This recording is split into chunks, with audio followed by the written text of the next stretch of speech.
specific about it and people are laughing about it, they will connect with it. Even if they don't experience it, they'll ask about it. They'll find their Asian friends and ask about it. Here's a funny story. So Jeremy Lin, who was in in the show, Jeremy Lin once told me when he was on the Lakers, we had dinner. He goes, "And everybody's watching your show, and it's like they come up to me and it's like, is your family like that?" But that's what I mean. Like, they were laughing and having a good time, and for Jeremy, the only Taiwanese guy in the NBA, like, a bunch of players came up to him and said, "Yo, is it like that?" So, I mean, to me, that's progress, right? Yeah. Yeah, I really like that episode because I went to school in the U.S. and when I first got there, I had American roommates, and they all use the dishwasher, but I never used that. and then I watched them how they use that, and I don't know. For me, I'm just used to wash the dishes by hand. Yeah. My hand. No, I know. Yeah. I know. My mother still this day does not really use it. I don't know. It's just a habit, or like in Asian society, we're used to. Yeah. So, you are one of the pitch. Is the jury? Yeah. Jury. So, what's the most thing that impressed you? I think there's a couple of pitches that I really love the characters, and to me that's what I sort of look for in a television show idea. Is just like what characters you can relate to and how interesting they are. And there were a couple that I heard that were very great characters and like very sort of, like we were talking about earlier, authentic to the Taiwanese point of view. Yes. And I think that's the thing that's exciting, where you can have a character that is authentically Taiwanese and a big idea that that the world can sort of relate to, that anybody watching it can be excited about, and sort of expand like their sort of knowledge about like what Taiwanese people are like and what society in Taiwan, like hopefully they're just curious about like, oh, I should go to Taipei. And that was the that was the idea for our season 3 premiere, which is I was adamant about shooting in Taiwan. Like I had to do it. And I remember, in America they sort of think like, well, can you just shoot it here and we'll call it Taiwan, right? But that's, people do that in movies all the time, Like we shot in Atlanta for Jumanji, so so you don't necessarily have to go to the places. But for me, it was like a statement, And I was very fortunate that my friend David Lee, who David, who works with Ong. Is our godfather, and he really made it happen, and he's a friend and just like he's like the big brother, he really helped us. And I called him and I said, I'm very passionate about doing this, and I'm gonna if you can help me put it together in Taiwan, I will do everything I can to get the studio to support us, and it happened. So it was great. It's a great statement, and first time I think Taipei had been seen like on an American network like that, in prime time. So.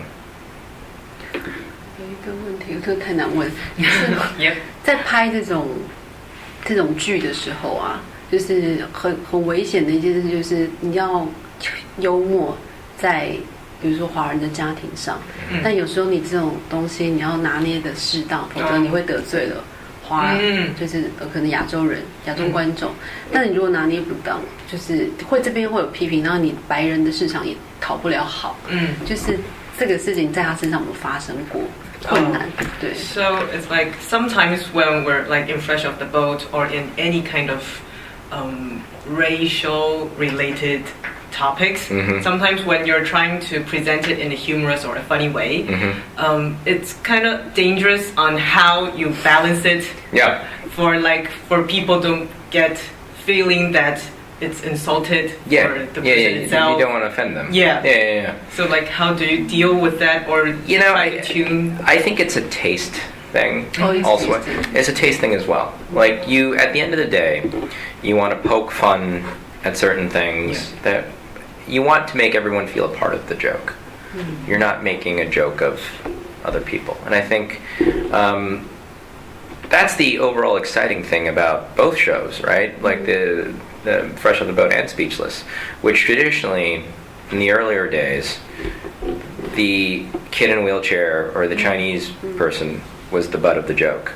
You know, if you look at things in the past. But like, the exciting thing is now we're a part of the joke. We are making the joke together with everybody, you know? And that to me is sort of how you deal with that. You're just like looking for a way to make everyone a part of it. And we can laugh together about it, you know? And there are a lot of jokes where you try them and you think about it and you're like, you know what, I'm not comfortable doing it. So let's just not do it. We'll think of another joke, you know? And for us, you know, especially at ABC, the American network, we talk about it all the time, where it's like, are we comfortable making this joke? And it's, oh, well, this person says they're not comfortable, so we talk about it together. And jokes are jokes. And you can come up with another one if it feels like it's not right. You know, it's at the end of the day, you want everybody to feel a part of it, not victimized because of it. You know. 所以每一集他们都会先去 testing 或是一起讨论说这个笑点会不会让人家觉得被冒犯吗？ Oh, so like maybe the writing or the creating process for the show, do you all together, like in the writer's room and everything, you try every jokes or test it? Well, what we do is, you know, I'm not in the writer's room. I mean, I've visited occasionally, but we have on both shows we have a brilliant staff of writers. You know, that they work tirelessly to figure out what should go where. We every week, every episode, we have a table read, which the cast comes, they read it aloud with the producers, the network, the studio. Everybody's there. It's like an audience, and we listen to it, and then we talk about it. And you know, I think that is a really helpful process, just to have. It's like a story conference. We sit there and everybody's be able to, you know, approve it as well as feel good about it. And if something doesn't work, we'll fix it. You know, yeah.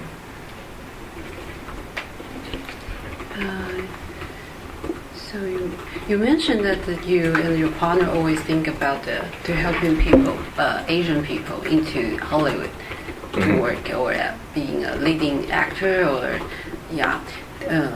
so right now have you ever, because you have the power and you have the I don't know about the power. I wouldn't call it power.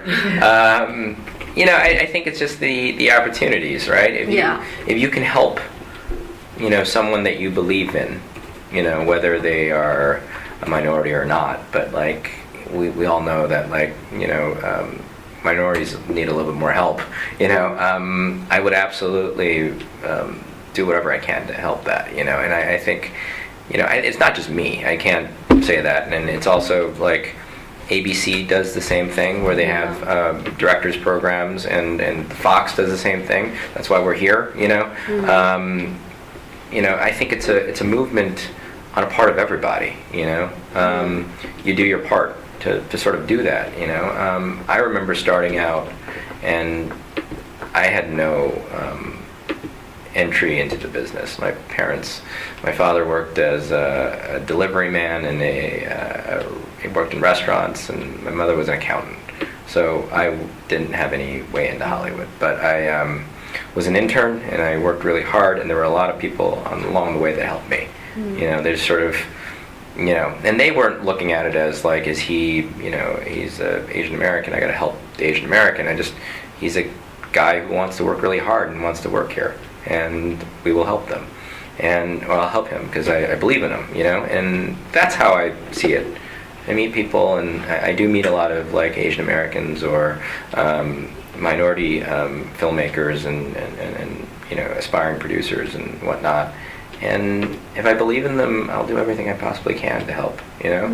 And I think that's a philosophy that is more popular than you think in Hollywood. Like, it's, you know, you want to work with people that you like, you know, and want to be around. So yeah, I've been really fortunate. So I guess you try your best to pay it forward. Yeah. So when you when we So I watched the Crazy Rich Asian movie and just heard a lot of Asian audience or Taiwanese audience. They would say that, oh, this is not that Asian. Yeah. How do you see that? Well, I mean, I think it doesn't represent all Asians. It's very sort of, and we've talked about it on our show, which it's one Taiwanese American Chinese family. It's one family and specific family. And I think in the case of Crazy Rich Asians, it's a specific story. John is crafting his movie based on a book that was very specific, and Constance's character is really specific, and it's not setting out to sort of represent everybody. It's representing one, and that's kind of what happens when there's so few things like that. Our show went through that too, but that makes me think, and it motivates me to think that there should be more things. And if there's a certain audience that sort of thinks like, oh, that's not Asian enough for me, then we need to create a TV show and a movie that maybe is more what they're thinking, and that's opportunity to do more is how I look at it. Yeah. What's your favorite episode of Fresh Off the Boat? There's so many. I really liked the Long Duck Dong episode. I really loved the Taiwan episode. For me, they were. There's an episode where Randall Park's character deals with Asian American stereotypes, and we talk about Long Duck Dong, who's a very famous character from John Hughes movies. And for me, I love his movies, but I was always very conflicted about like how that actor was portrayed or that character was portrayed, and the personal story for me was I was always made fun of because of that character. Like they would, there was a scene in the movie where he shows up upside down, and his hair is coming up, and I had a similar haircut, and people would hold me upside down in the playground, and made me say it, but like that was something that for me it was very sort of I'm looking for cathartic to sort of be able to talk about that on TV. And then the Taiwan episode was very near and dear to my heart because my father, came to Taiwan when he was in college and served in the military here, and we never had the opportunity to come when we were kids. It just wasn't something we could afford growing up, and I only wish that he was alive when we were able to do it. But for me personally, it was a big deal to come and do something like this because he knew that the show was happening. He saw the first episode of Fresh Off the Boat, and then he passed away. So for me, it was a big deal personally. I felt like I had to do it for my father. Yeah. When did he come to Taiwan? In his late teens, he came. He didn't talk about it that much growing up, but I remember, after he passed away, we found all these photos of him serving in the military here. It was funny. There was a lot of pictures of him and some other girls, and I remember asking my mother, I'm like, my mother, who's this? She's like, I don't know. I'm like, there's some pretty Taiwanese girls. I was like, who's that? So, it appears that my father had a good time in Taiwan. I don't know. So your mother is Hong Kong. Well, they're both from Hong Kong. Oh, okay. My father just came here for school and military service. Yeah, because my grandfather, I think, was part of the Nationalist Party. It was, pre-revolution, all that stuff. So, yeah. So after the military service, he immigrated. He went back.